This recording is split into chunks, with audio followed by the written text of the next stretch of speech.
की बेल है, गुरु अमृत की खान। शीश दियो जो गुरु मिले, तो भी सस्ता जान कबीरा, तो भी सस्ता जान।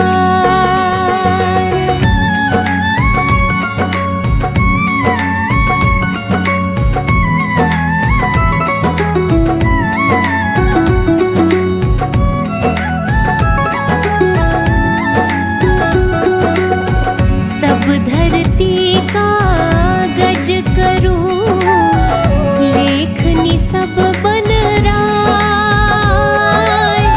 सात समुद्र की मसी करूं, गुरु गुण लिखा न जाए कबीरा, गुरु गुण लिखा न जाए। ऐसी वाणी बोलिए मन का आपा खोए, औरन को शीतल करे, आप हो शीतल होए कबीरा, आप हो शीतल होए।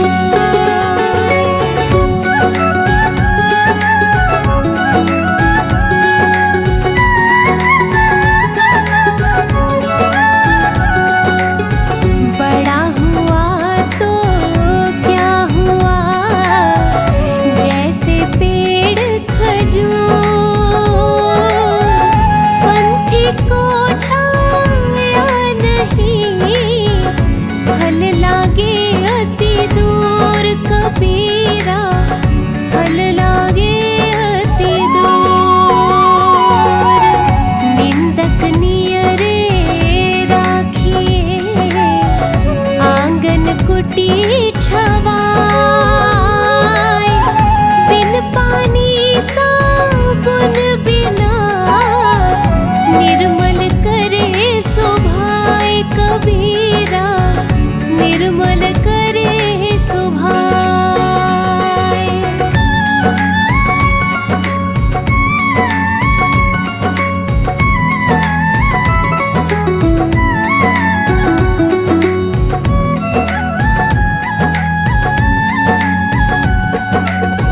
बुरा जो देखन मैं चला, बुरा ना मिलिया कोई।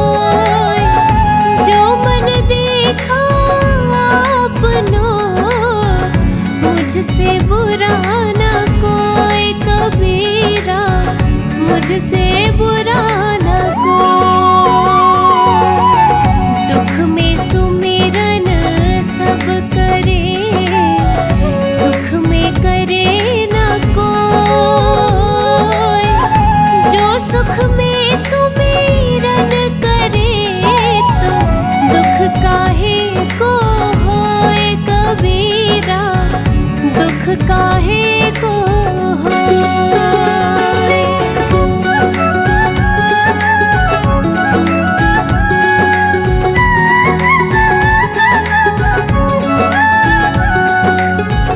माटी कहे कुम्हार से, तू क्या रोंदे मोय।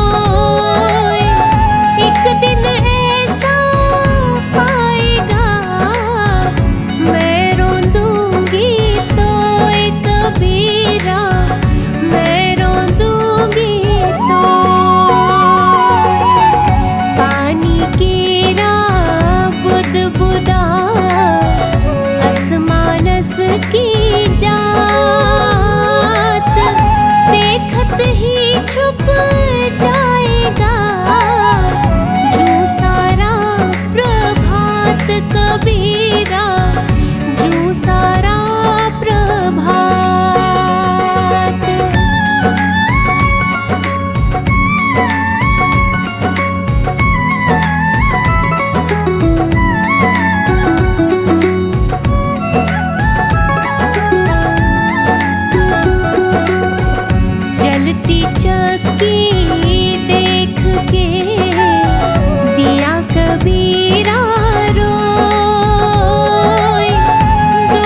क्षमा वहाँ आप कबीरा, जहाँ क्षमा वहाँ आप। जो घट प्रेम ना संचारे, जो घट जान समान, जैसे खाल दुहार की, सांस लेत बिनु प्राण कबीरा, सांस लेत बिनु प्राण।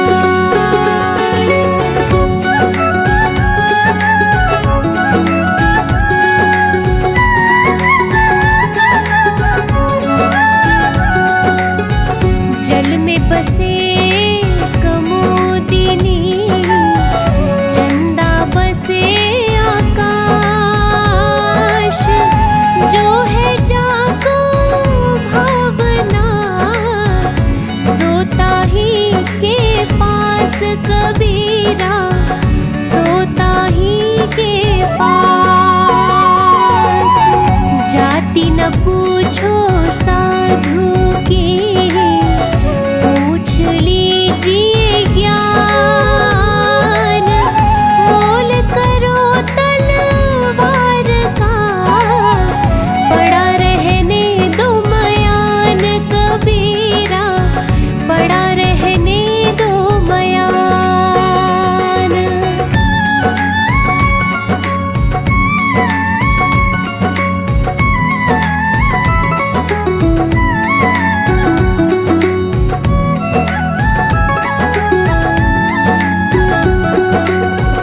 जग में बैरी कोई नहीं, जो मन शीतल होए, यह आपा तू डाल दे, दया करे सब कोई कबीरा, दया करे सब कोई।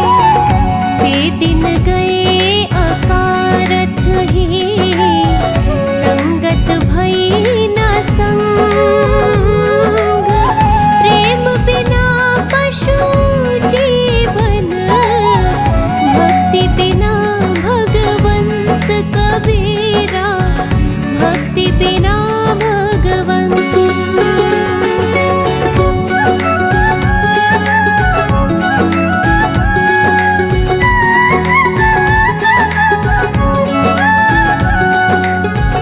तीरथ गए से एक फल, संत मिले फल चार, सतगुरु मिले अनेक फल, कहे कबीर विचार कबीरा, कहे कबीर विचार। तन को जोगी सब करे, मन को बिरला कोय, सहजे सब विधि पाइए, जो मन जोगी होए कबीरा, जो मन जोगी होए।